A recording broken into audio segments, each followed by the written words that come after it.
existe mais uma esperança, uma fé que a ciência responda a isso?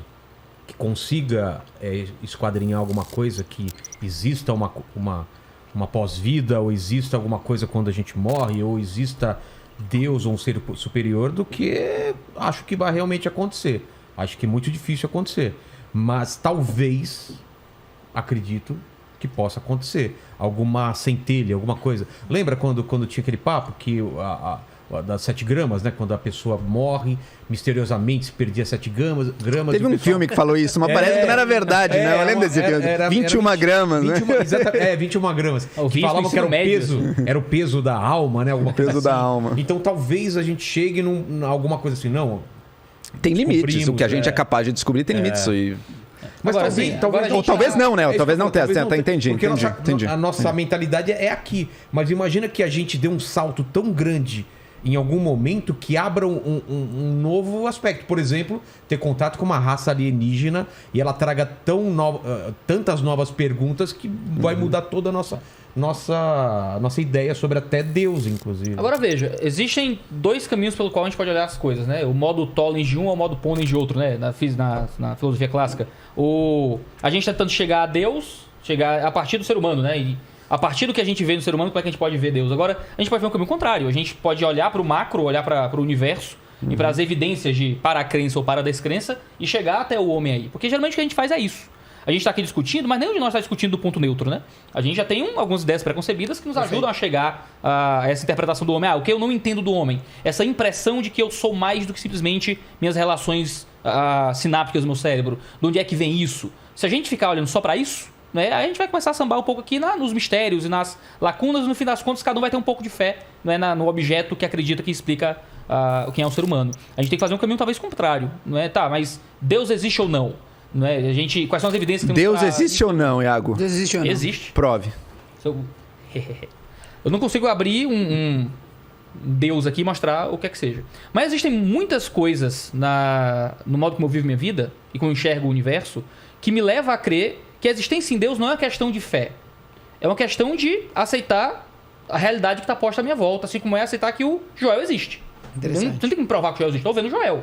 Você me prova porque você está aqui, eu lhe vejo. Então isso é uma prova. Eu posso ver Deus também à minha volta através das evidências que ele deixa à minha volta. E assim, claro, eu não estou dizendo que discutir a existência de Deus é uma obviedade, né? O que quem discorda é burro ou o que é que seja. Se é tão óbvio quanto a minha existência, então... Mas me parece assim, um pouquinho lesado. Eu só queria ser educado, mas... Não, mas existem homens muito inteligentes em determinadas áreas que vão pensar diferente e discordar de muitas formas. Perfeito. Mas a linguagem teológica ainda é a linguagem de que a existência de Deus é autoimposta no universo. Assim, uma coisa que a consciência ela tá obscurecida pela descrença.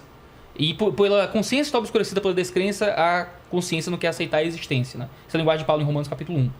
Não sei quanto a gente vai discutir Bíblia depois de algum momento. Bastante confortável, né? Mas de um ponto de vista, sim. Né? Eu li também porque a Igreja Católica hoje em dia já permite a leitura da Bíblia, então eu também isso é muito pode bom, discutir.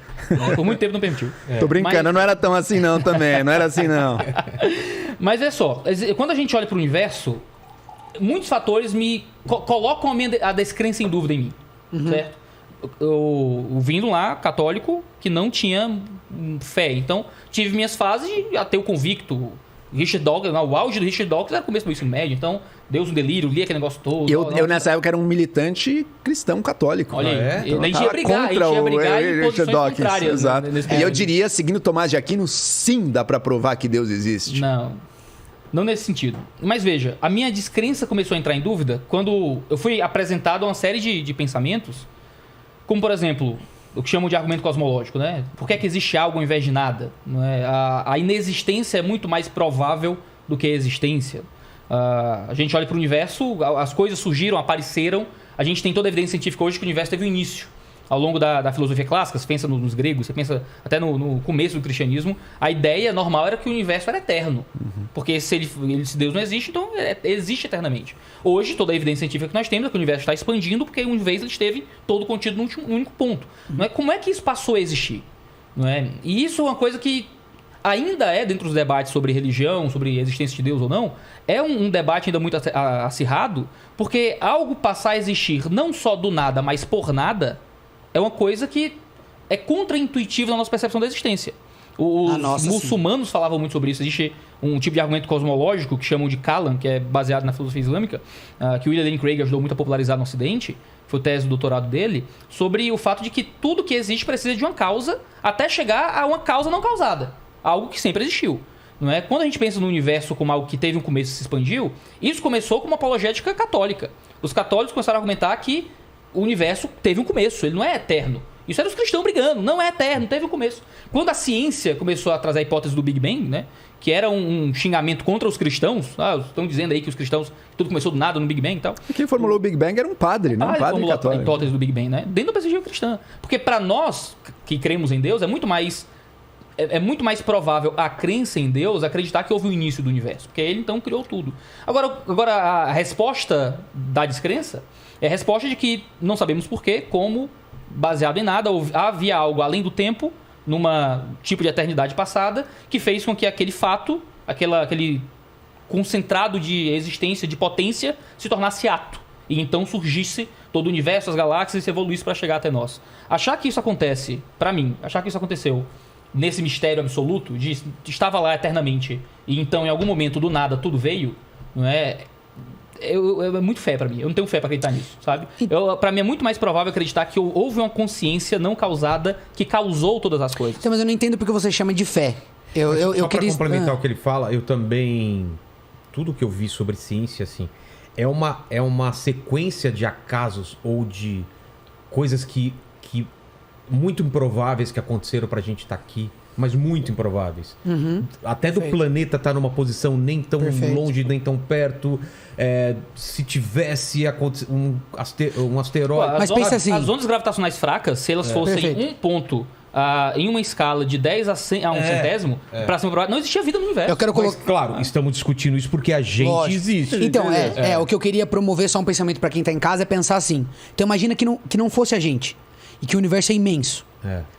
Na ocorrência desse acaso, das milhões e bilhões de combinações possíveis, pra gente estar aqui, aquela consciência que experimentasse ser a única consciência, por exemplo, de um sistema solar ou de uma galáxia tal, teria a impressão de que isso é motivo para acreditar que ela é especial. Sim. Mas você pode ser a única ocorrência dentro de várias não ocorrências. E aí você está experimentando, né, do ponto de vista de quem existiu. Mas é isso que eu tô falando. Perfeito. Mas exatamente isso. A simples existência dessa consciência perfeito. Já é uma coisa incrível. O que eu queria colocar aqui para mim é um argumento mais... Aquilo que eu falei, né? A gente pode discutir o quão bom é a gente ter a fé, ou se Deus existe ou não. Se Deus existe ou não, o argumento pra mim que é o mais forte de todos, que eu realmente gostaria de trazer pra gente debater, é simplesmente que nós temos ocorrências fantásticas e inexplicáveis no universo. O Big Bang, a existência antes dessa existência, então o que startou isso, como que isso é concebido, né? Nossa mente parece não conseguir contemplar isso. Que é o antes do tempo, né? O antes do tempo, ou antes da existência. Exato, perfeito. Que tem a maior massa do universo, é uma coisa que ninguém sabe explicar, entendeu? A solução religiosa é evocar uma figura para explicar uma complexidade tremenda que é mais complexa do que você está buscando explicar. Então você contempla algo extremamente complexo, que é um universo sem respostas, cheio de dúvidas, e aí para isso você cria uma figura maior que o universo, né? Que tomou todas essas decisões, que o compreende de forma completa, ou seja, mais complexo do que o objeto que você estava tentando explicar, e aí nele você coloca a responsabilidade e um selo, né? Uma trava. Então ele não precisa ser explicado, porque ele transcende isso, e ele agora é a explicação para essa coisa que a gente estava tentando explicar. Então, do ponto de vista explicativo, de dizer assim, acredito porque acho que a complexidade é uma evidência da existência de Deus, por exemplo, ou de alguma força metafísica, pra mim é muito fraco. Porque torna o problema mais difícil e não mais fácil. Você acha que é mais difícil o problema quando você pensa que é uma consciência causadora? Muito mais. O que explica essa consciência? Muito mais. Porque além dessa consciência ter criado todo o universo ser mais... Ela adiciona... Agora a gente tem que explicar o universo por consequência dessa existência. Então, o universo ainda não está explicado e ainda pior. Torna a explicação mais fácil, não mais difícil. Como? Então, eu gostaria de entender. Porque existem coisas além do nosso conhecimento que... Essa explicação já contempla daí você vai na pergunta dele, por que Deus existe? Não, eu tô Já que você precisa explicar o universo, tá bom, o universo existe por causa de Deus, ok. Não, eu só tô discordando que a existência de Deus sim. facilita o universo. não complica. Não facilita. Não, facilita por quê? Porque Deus quis assim. Não facilita porque você não tá dando nenhum instrumento pra explicar a existência e agora você adicionou uma outra existência mais complexa que o universo, que é o próprio Deus. Mas o fato de existir uma existência além do universo não é que ele torna a explicação mais complexa. Porque decidir se é complexo ou não, aí vai, às vezes, do gosto da pessoa. O que define... O ponto é, a partir do momento que eu tenho um universo com início, esse é o grande problema que gera o debate sobre Deus. Se o universo tem um início, dentro dessa realidade que nós conhecemos, tudo que existe por uma causa.